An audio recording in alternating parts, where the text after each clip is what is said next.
espero que se encuentren muy bien y que hayan disfrutado del capítulo anterior. También que hayan quedado con más dudas que respuestas, porque pues esto apenas está comenzando. Para resumir, en los capítulos anteriores vimos entonces cómo el señor Sherlock Holmes y su entrañable compañero Watson fueron llamados por el inspector Gregson para hacerle frente y hacerse cargo de un caso supremamente misterioso, el asesinato del señor Enoch Drever, quien fue encontrado en una casa abandonada en unas circunstancias muy extrañas. En el último capítulo vimos cómo entonces el señor Sherlock Holmes se dirigió a entrevistar al policía que encontró el cuerpo y de ahí pudo sacar unas conclusiones un poco más precisas acerca del caso. Sin embargo, pues dejó ver al pobre policía que más le valía usar la neurona, porque tuvo al hombre que estaban buscando en sus manos y lo dejó ir. Y finalmente ideó una estrategia para poder atraer a esta persona a su casa. Entonces nada, acomódense, cojan su bebida favorita, porque se nos viene el encuentro con el tan anhelado asesino. Recuerden entonces que acá les habla Sofía Bustamante, espero que lo disfruten. Novela Estudio en Escarlata de Sir Arthur Conan Doyle. Capítulo 5. Nuestro anuncio atrae a un visitante.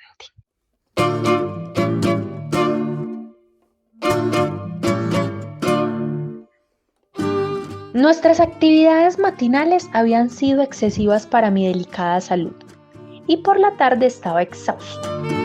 Después de que Holmes se fuera al concierto, me tumbé en el sofá e intenté dormir un par de horas. Fue inútil. Mi mente estaba demasiado excitada por todo lo ocurrido, y en ella se agolpaban las más extrañas fantasías y conjeturas. Cada vez que cerraba los ojos, veía ante mí los crispados rasgos del hombre asesinado.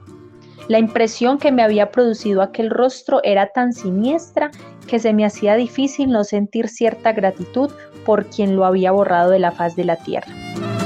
De haber facciones que reflejaran los vicios más detestables, estas eran, sin duda, las de Enoch J. Drever, de Cleveland.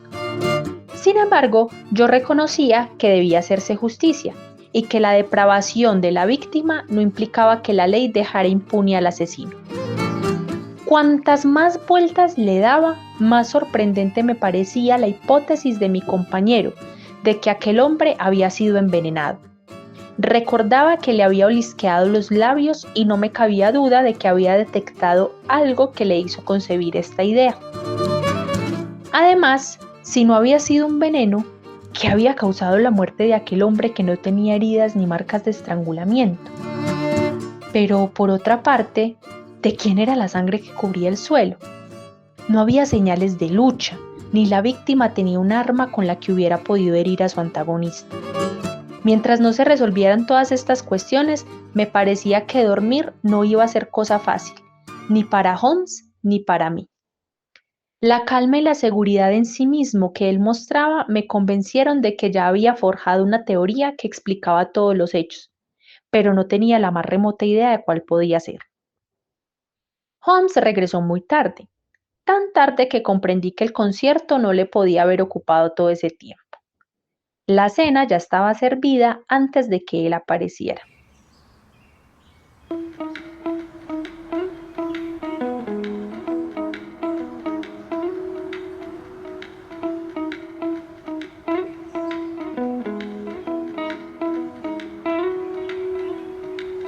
Ha sido magnífico, dijo mientras tomaba asiento. ¿Recuerda usted lo que dice Darwin sobre la música? Afirma que la capacidad de producirla y de apreciarla existió en la raza humana mucho antes que la capacidad de hablar. Tal vez por eso influye en nosotros de un modo tan sutil. Persisten en nuestras almas vagos recuerdos de aquellos siglos nebulosos en que el mundo estaba todavía en su niñez. Es una idea bastante amplia, observé. Nuestras ideas tienen que ser tan amplias como la naturaleza, si deben interpretar la naturaleza. ¿Qué le ocurre? No tiene usted buen aspecto. Ese asunto de Brixton Road lo ha trastornado, ¿verdad? Sí, lo ha hecho, la verdad. Mis experiencias en Afganistán deberían haberme endurecido más. Vi a mis propios compañeros hechos pedazos en Maiwand sin perder por ello los nervios. Ay, lo entiendo perfectamente, Watson. Estamos ante un misterio que estimula la imaginación, y donde no hay imaginación, no hay horror. ¿Ha visto el periódico de la tarde? No. Da una versión bastante correcta del asunto.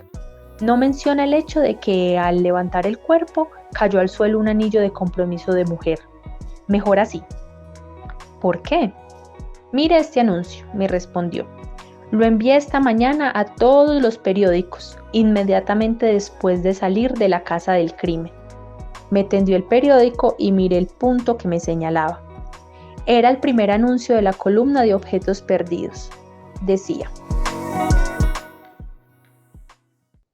encontrado esta mañana en Brixton Road un anillo de oro puro de pedida, en plena calle, entre la taberna El Ciervo Blanco y Holland Grove. Dirigirse al Dr. Watson, 221B, Baker Street, entre las 8 y las 9 de esta noche. Discúlpeme por usar su nombre, me dijo Holmes. Si hubiera utilizado el mío, alguno de esos zoquetes hubiera podido reconocerlo y pretender entrometerse en el asunto. De acuerdo, pero suponiendo que alguien acuda, yo no tengo el anillo. Oh, claro que lo tiene, dijo, tendiéndome uno. Este puede servir, es casi una copia exacta.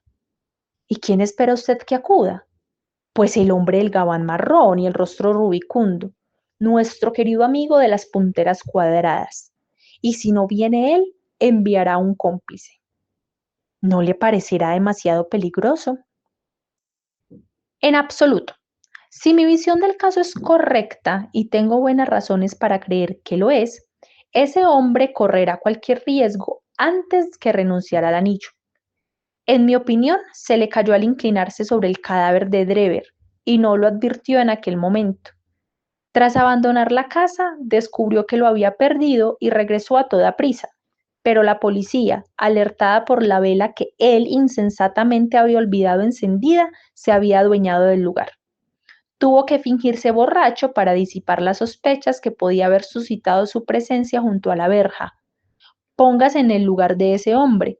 Al examinar detenidamente lo sucedido, se le tuvo que ocurrir que también era posible que hubiera perdido el anillo en la calle después de salir de la casa. ¿Qué hacer entonces? Esperar ansiosos los periódicos de la tarde con la esperanza de encontrarlo entre los objetos perdidos. Desde luego habrá reparado en mi anuncio, y no cabrá en sí de gozo. ¿Por qué habría de temer que se tratara de una trampa? A sus ojos no hay razón alguna para que el hallazgo del anillo se relacione con el asesinato. Verá cómo si viene. Vendrá. Lo tendrá usted aquí antes de una hora. ¿Y entonces? Oh, tranquilo. Puede dejar que sea yo quien me ocupe de él. ¿Dispone usted de un arma? Mi viejo revólver reglamentario y algunos cartuchos. Será mejor que lo limpie y lo cargue.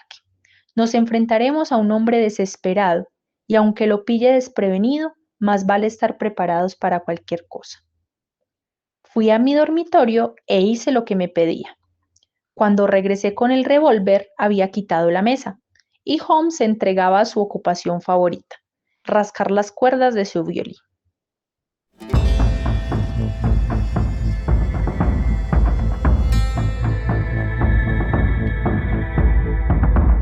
Ay, la cosa se complica, dijo al verme entrar. Acabo de recibir respuesta al telegrama que envié a Estados Unidos. Mi visión del caso era correcta. ¿Y consiste en...? Pregunté con impaciencia. Mi violín mejoraría con cuerdas nuevas, observó Holmes. Metas el revólver en el bolsillo, Watson. Cuando llegue este individuo, háblele en tono normal. El resto déjemelo a mí. No lo alarme mirándolo con demasiada insistencia. Ahora son las 8, dije consultando mi reloj. Sí, probablemente estará aquí antes de unos minutos. Abra un poco la puerta. Así está bien. Ahora ponga la llave por dentro. Gracias. Mire este curioso libro viejo que encontré ayer en un tenderete. De Jour Intergentes, editado en latín en Lieja el año 1642. La cabeza del rey Carlos todavía seguía sobre sus hombros cuando se imprimió este librito del lomo marrón. ¿Quién lo imprimió? Philippe de Croix, quienquiera que fuese. En la guarda, escrito en tinta borrosa, se lee Ex libris Guglielmi White. Me pregunto quién sería el tal Guglielmi White, un pragmático jurista del siglo XVII, supongo. Su escritura tiene rasgos legalistas, pero parece que ahí viene nuestro hombre. Mientras hablaba, sonó con insistencia la campanilla.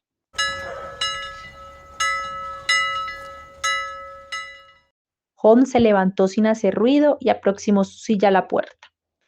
Percibimos los pasos de la criada a través del vestíbulo y el seco chasquido del pestillo al abrirlo.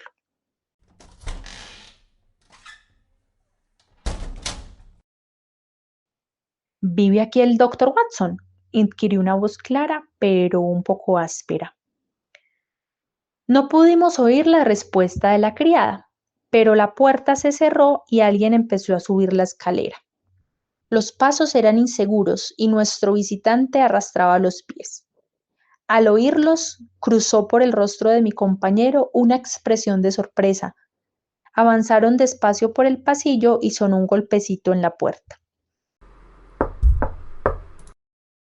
¡Adelante!, exclamé. A mi requerimiento, en lugar del individuo violento que esperábamos, entró renqueando en la habitación una mujer muy vieja y arrugada. Parecía deslumbrada por el súbito resplandor de la luz, y tras doblar la rodilla en una reverencia, se nos quedó mirando con ojos legañosos y parpadeantes, mientras sus dedos temblorosos hurgaban en sus bolsillos. Eché una mirada a mi compañero, cuyo rostro había adquirido una expresión tan desolada que me costó un esfuerzo contener la risa.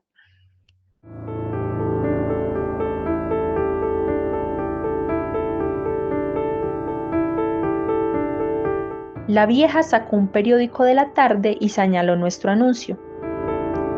¿Es esto lo que me ha traído aquí, buenos caballeros?, dijo haciendo otra reverencia.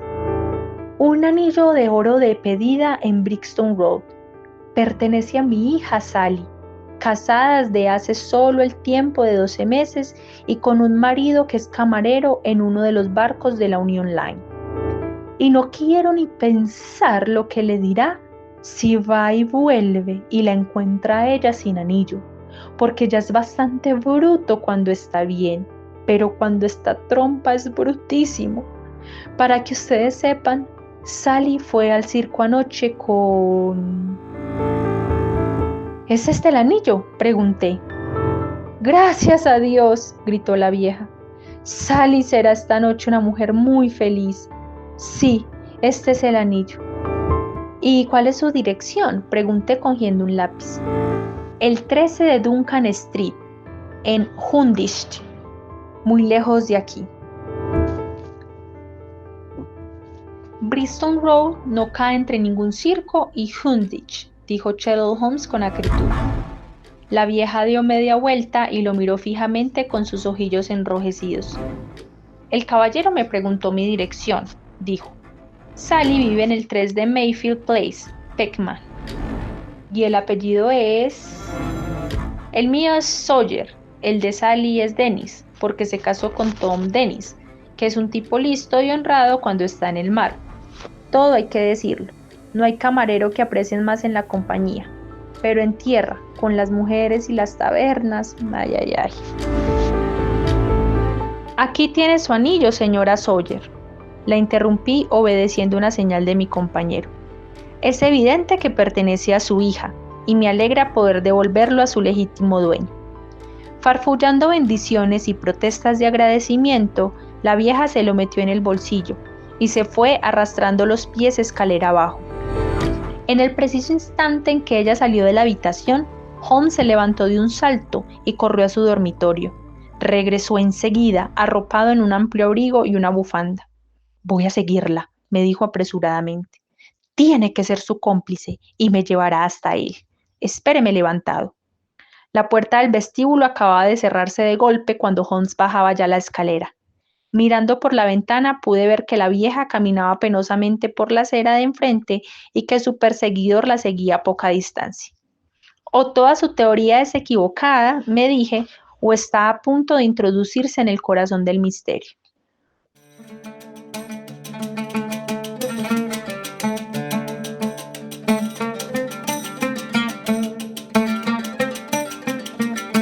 No hacía falta que me pidiera que le esperara levantado, porque sentía que no iba a poder conciliar el sueño hasta conocer el resultado de su aventura. Eran casi las 9 cuando Holmes se marchó.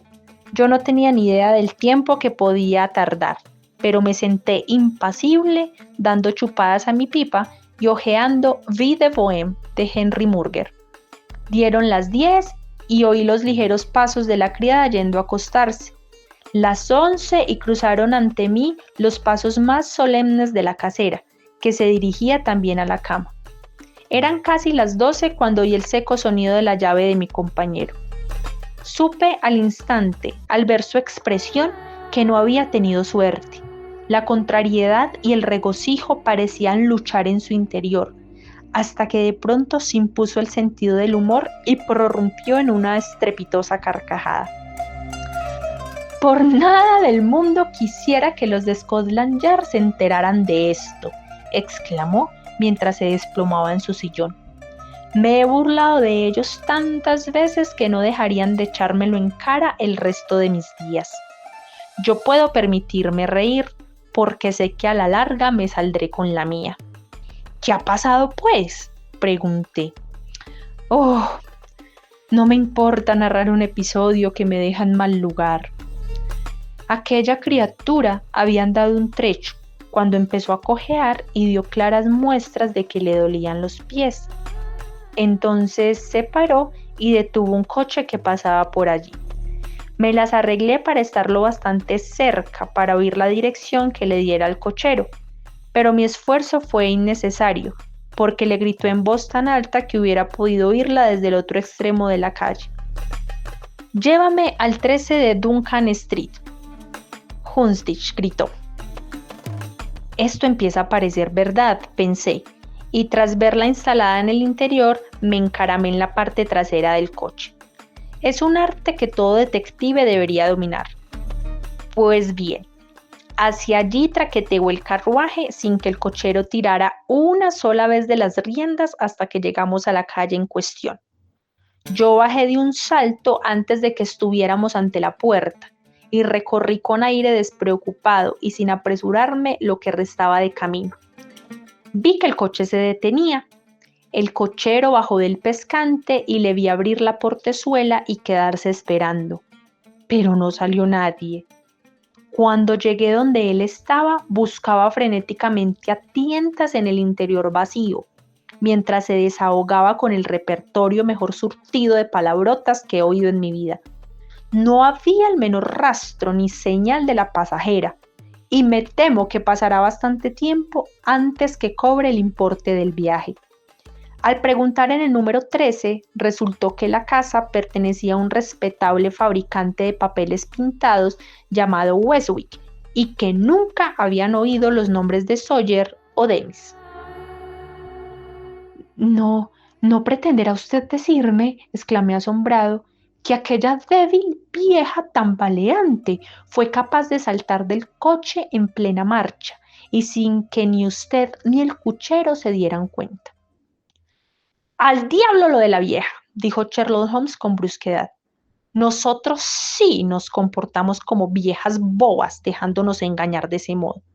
Se trata con seguridad de un hombre joven y enérgico, además de ser un actor fuera de serie. La caracterización era inimitable. Advirtió sin duda que les seguían y utilizó ese truco para darme esquinazo.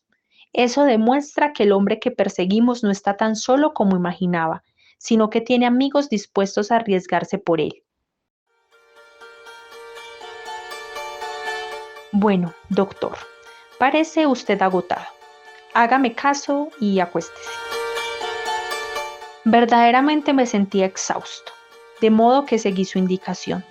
Dejé a Holmes sentado ante los rescoldos de la chimenea y a altas horas de la noche pude escuchar los melancólicos y apagados sones de su violín, indicio seguro de que seguía reflexionando sobre el extraño problema que se había propuesto resolver.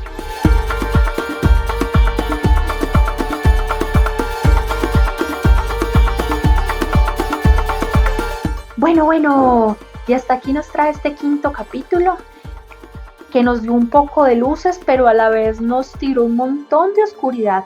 Esperemos que en los próximos podamos ver un poquito más de luz y reflexión en torno al misterio. Un abrazo para todos, saludos y nos escuchamos pronto. Recuerden que les habló Sofía Bustamante. Hasta luego.